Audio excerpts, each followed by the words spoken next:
Thank everybody for being with us here today, and in particular I want to thank General Seltzer and the Texas Board Czar Mike Banks. But let me focus on General Seltzer for a moment.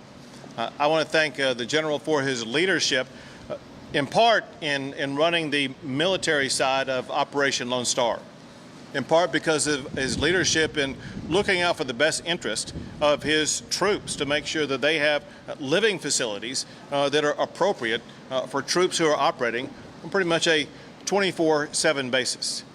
And also want to thank the troops and soldiers of the Texas Military Department and the Texas National Guard for waging an unprecedented effort for a state to secure its own border. Remember this unprecedented effort is needed only because of Joe Biden's unprecedented open border policies. When he became president, we had the lowest illegal border crossings in about 40 years. Now, under Joe Biden's open border policies, there's been an all-time record set for the number of people crossing the border illegally. More than 10 million people have been apprehended crossing the border illegally. Think about this here in Texas.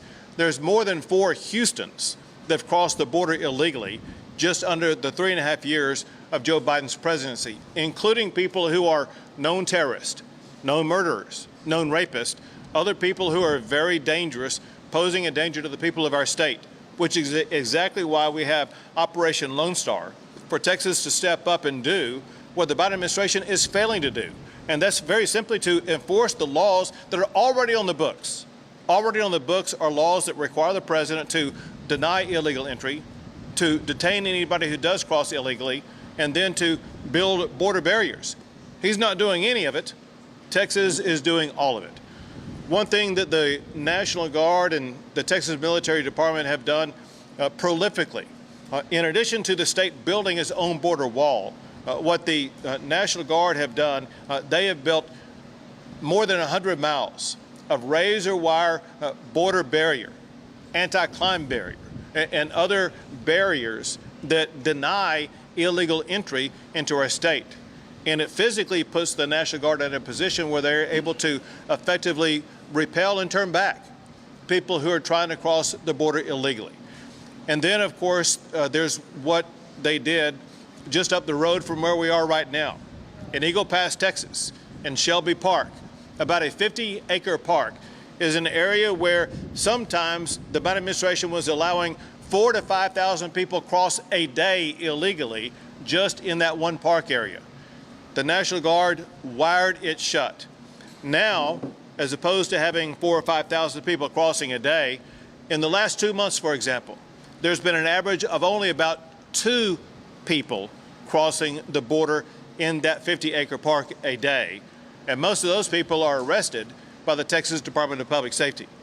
If you look more broadly at what the state has been able to achieve because of the leadership, not just of General Seltzer, but because of the actions by the men and women who serve under him in the National Guard, in the Texas Military Department. You can see that over the past 2 years, illegal immigration has increased in New Mexico, Arizona, and California. At the very same time, it has gone down in the state of Texas by about 72%. That's a result of the deterrence that's been established by the Texas National Guard. And that brings us to the point that why we gather today.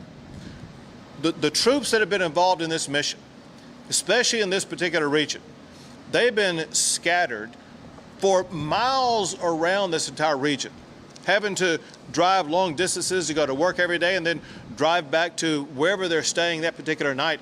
At the end of the day, it was a very inefficient methodology to house the large number of National Guard troops who are deployed to the border. This base camp is a far superior strategy that, for one, will allow the state to be able to have our troops right on the border itself, but for another, provide the type of housing and other standards of living that improve the quality of life for the men and women who are wearing our uniform, who are serving on our border. What you're looking at is phase 1 of this 80-acre project. Phase 1, soldiers are moving in today in phase 1. It'll be about 300 soldiers moving in today. Phase 2 will be completed about 2 weeks from today. And when you have about another 300 soldiers moving in, that process will continue all the way until November, until we have this entire area with soldiers that can, at that time, house up to at least 1,700 soldiers, with the capability of increasing that on an as-needed basis.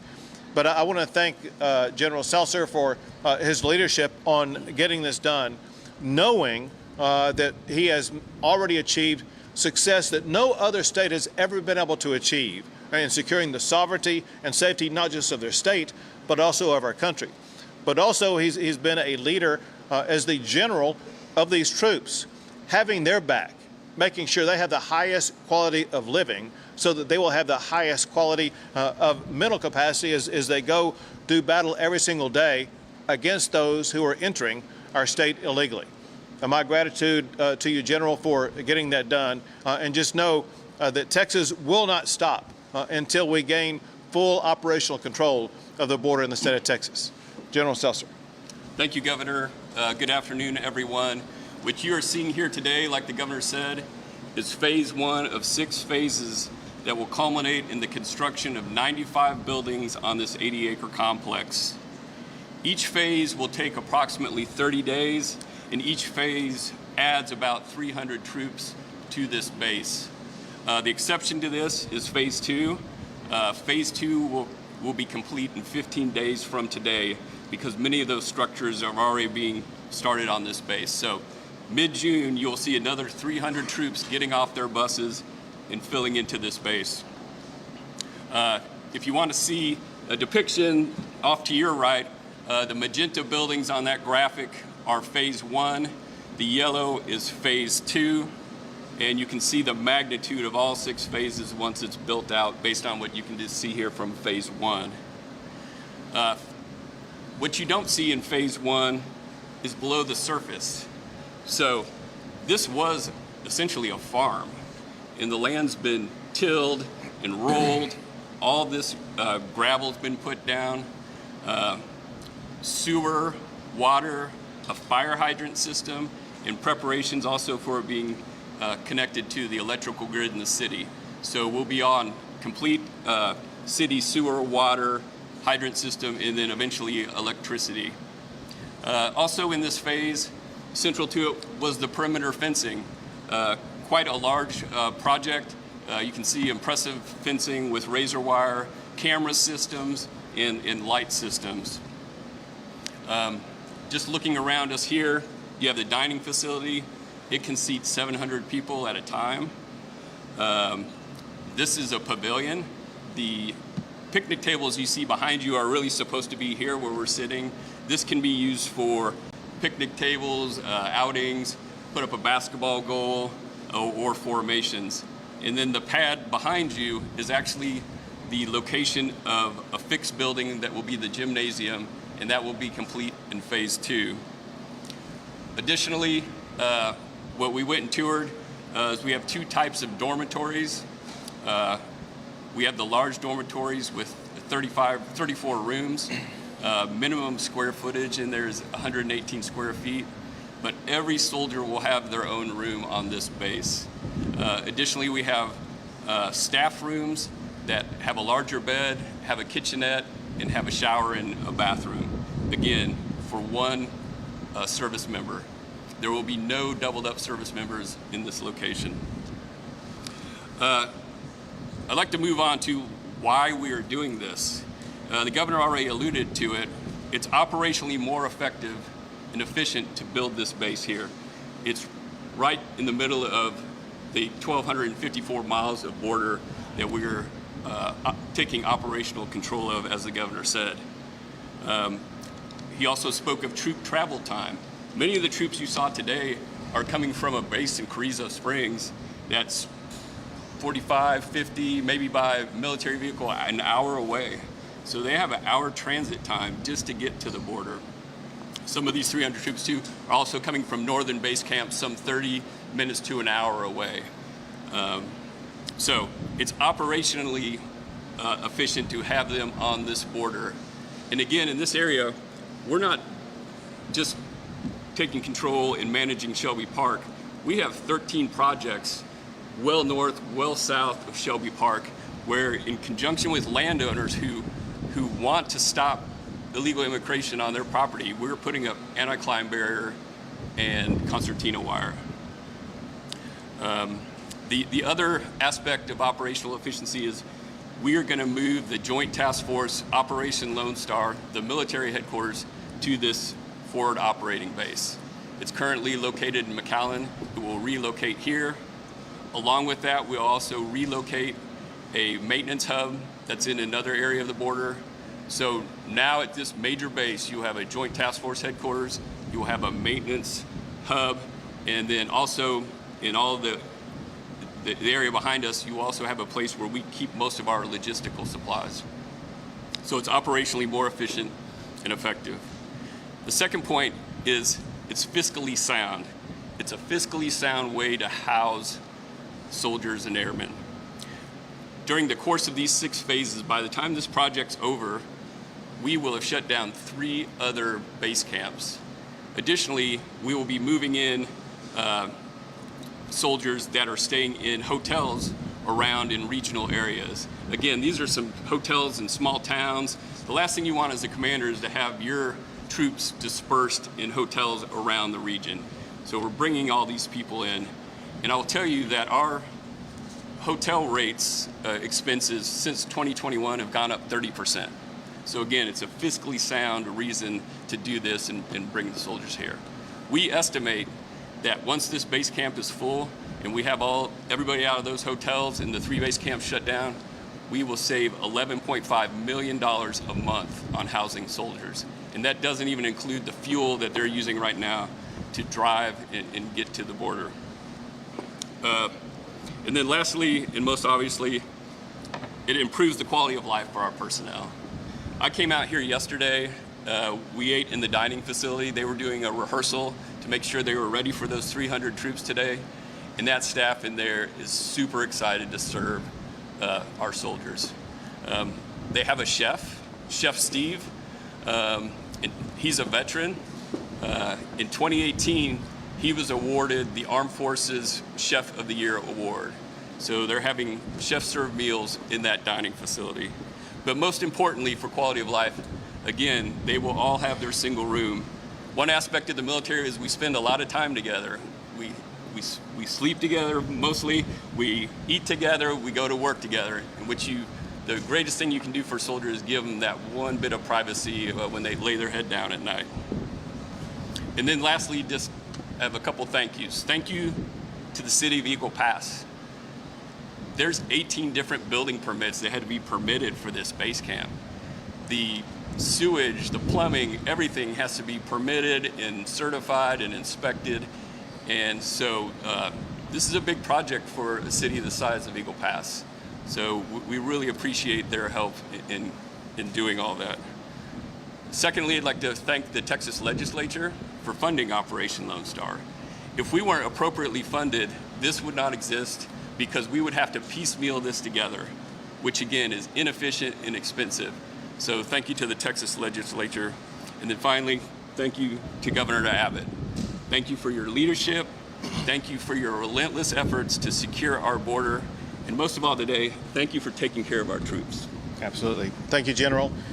So the United States has a United States border czar. And as far as I know, the United States border czar has actually never been to the border and seen people cross illegally. Well, Texas decided we need our own border czar, someone who actually knows the border. And we were able to hire someone who worked in the Border Patrol himself for more than 2 decades. And he's been a hands-on border czar, actively and aggressively working from the border from the Rio Grande Valley all the way to El Paso, providing the state of Texas with a high level of expertise and information and advice, allowing us to operate more effectively and more efficiently, and is Mike Banks. Mike, thank you very much. Thank you, Governor. So let me start off. I want to cover something that the Governor covered a while ago. 72%. We have decreased traffic by 72% in the state of Texas, while we're seeing traffic go up in California, Arizona, and New Mexico. Now, are we ready to declare victory? Absolutely not, right? We still got a ways to go. But as we become more and more efficient and we see less and less traffic, we've got to be able to move swiftly to that threat as it continues to move and adjust to us. Having this base here makes us that. It makes us more efficient. It makes us more mobile. It puts all the troops together. And so I can tell you, I spent 10 years in the U.S. Navy, and I've never had a dining facility quite like this. I wish I would have had one this well. This is an outstanding base. Team Housing has done a phenomenal job. The crew in the dining facility, the living facilities is just phenomenal. And I want to give you one more number that I think that is very important. In the last 2 years, we've seen the traffic consistently decrease in Texas due to the efforts of Operation Lone Star with the soldiers and with DPS. By midnight tonight, Texas will have seen the lowest number of border crossings in 2 years since May of 2022. We're going to keep pushing, we're going to keep adjusting that threat, and having this base here is going to allow us to be that, to be more efficient, to more swiftly move back and forth. And it's just smart for taxpayers because, like the General said, we are saving taxpayers millions of dollars while improving the quality of life for our soldiers, right, who are continuing to fight and do this mission. And so we're going to keep pushing hard, we're going to keep adjusting to the threat, and this is going to help us be more efficient in doing so. Thank you very much. We'll take a few questions. Go ahead.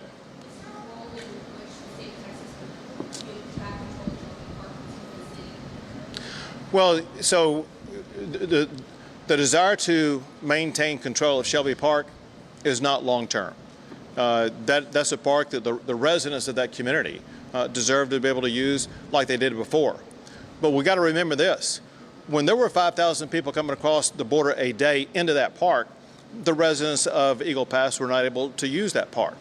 So the time that will come is going to be when there is operational control of the border in a way that restores the normalcy to Eagle Pass, Texas, the way that it's been for more than 100 years. I believe if we have a president in place who's going to enforce the laws that deny illegal entry into the United States of America, that will be a time when the residents of Eagle Pass will be able to get their park back.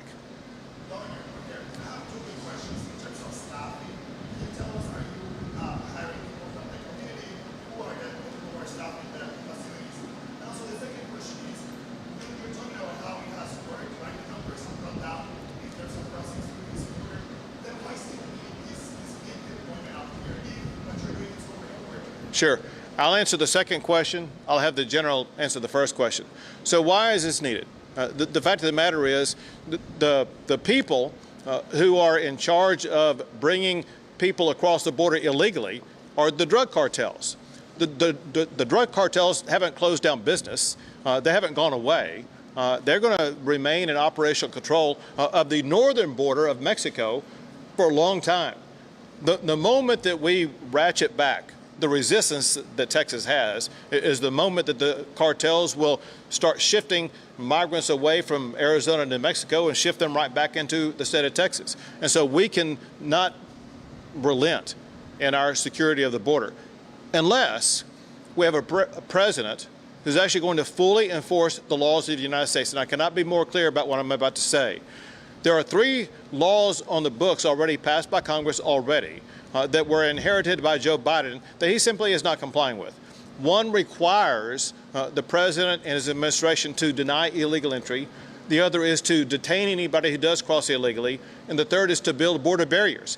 He's not doing any of those 3 things that are required by law passed by Congress.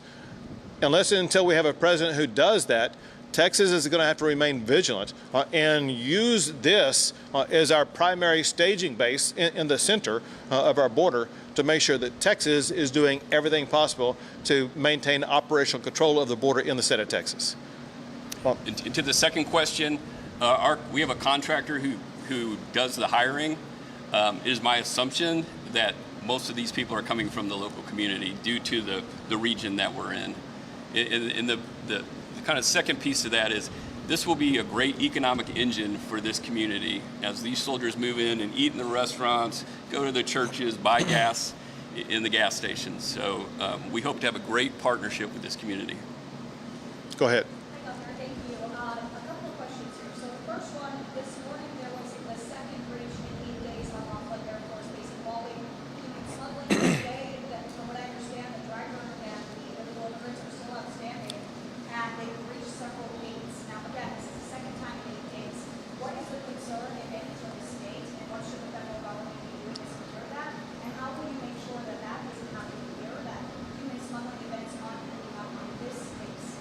So you mentioned breaches of a military base here in Texas.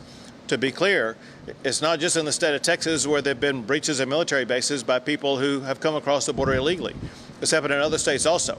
And the reason why it's happening is because we have a federal government that's not securing our federal military bases and not securing the border that allows people to cross the border illegally and to penetrate those military bases. It's just outrageous that the Commander-in-Chief of the United States of America is not putting national security forefront, and a core component of national security is securing our military installations. So it shows how chaotic and non-compliant the president and the federal government are with regard to the immigration system that allows our military bases to be invaded. It's the federal government in charge of those military bases. Whenever something like that happens, though, we as a state escalate our activity to add even more support to the border areas where people may be getting across that would allow that penetration to take place. And what would you do to ensure that that doesn't happen here on the state level at this base? Well, I can assure you, we can only hope that someone would try to invade this base, because they would be apprehended immediately and prosecuted immediately. That said, we have a singular goal, and that's to continue to deny illegal entry, to provide not only the Department of Public Safety but also the National Guard with the tools and the strategies that actually make them more capable of denying illegal entry into our country and into our state. Goal one is to go beyond having a decline of 72% of people crossing the border, is a decline of 100% of people crossing the border. And because of the way that the National Guard is going to continue to expand their operations of building border barrier and then backing up that border barrier with National Guard troops who are armed with the tactics and the tools to be able to deny illegal entry, that will help us to continue to reduce the numbers of illegal immigration into the state of Texas.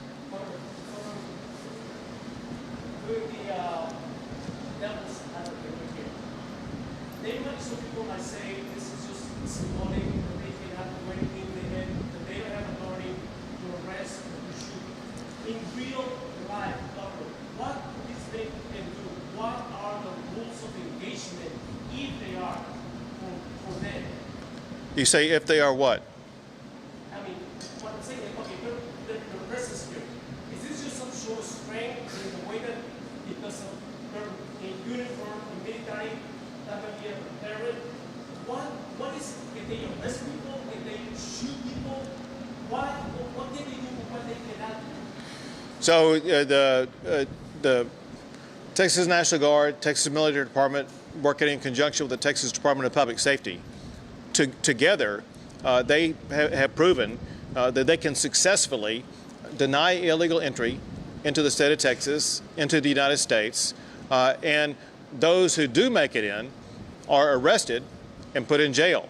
It's a criminal violation for people to cross the barriers that have been constructed by the Texas National Guard. It's criminal trespass that will land them in jail, and that will make them subject to deportation, to repeat offender status, to all kinds of things that can increase any future imprisonment for any future violation.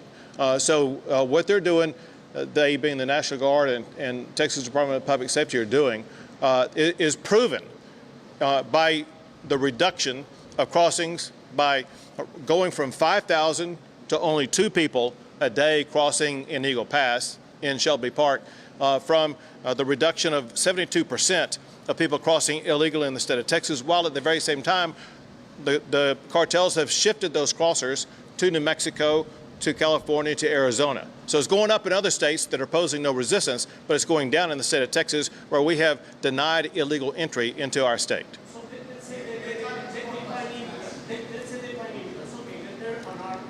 They look into them. Let's say they find confront cartel people. Can they shoot back? So arrests are made all the time. People who are working in collaboration with the cartels, the number of smugglers who have been arrested by the Texas Department of Public Safety has gone up, which I'm surprised about for this reason. I signed a law that imposes a mandatory minimum of 10 years behind bars for any of these smugglers who are arrested. Despite that law that's going to put these people behind bars for a very long time, the number of arrests of people on the Texas side involved in smuggling who work in collaboration with the cartels has gone up. Our job is to make sure we continue to make those arrests until we get all those people off the streets. One more question. How much of the border, Maverick County border, is the military department securing along with the EPA? Yeah, so how much of the Maverick County border is secured? Yeah. The short answer is all of it. Okay. All of it? Yes. So we have troops along the Maverick County border, and again, where They'll be parked there. Correct. exactly, and what I talked about is we have 13 projects either completed or underway or in the works. Thank you. All right. Is this facility on an as-needed basis, or is it a permanent facility that if and when the border crisis is over, will be used for other things? So listen, no one knows the future of what's going to happen. The reality is this is a base that's going to be needed as long as people are crossing the border illegally into the state of Texas. And if you can tell me when that will end, that'd be fabulous. Thank you.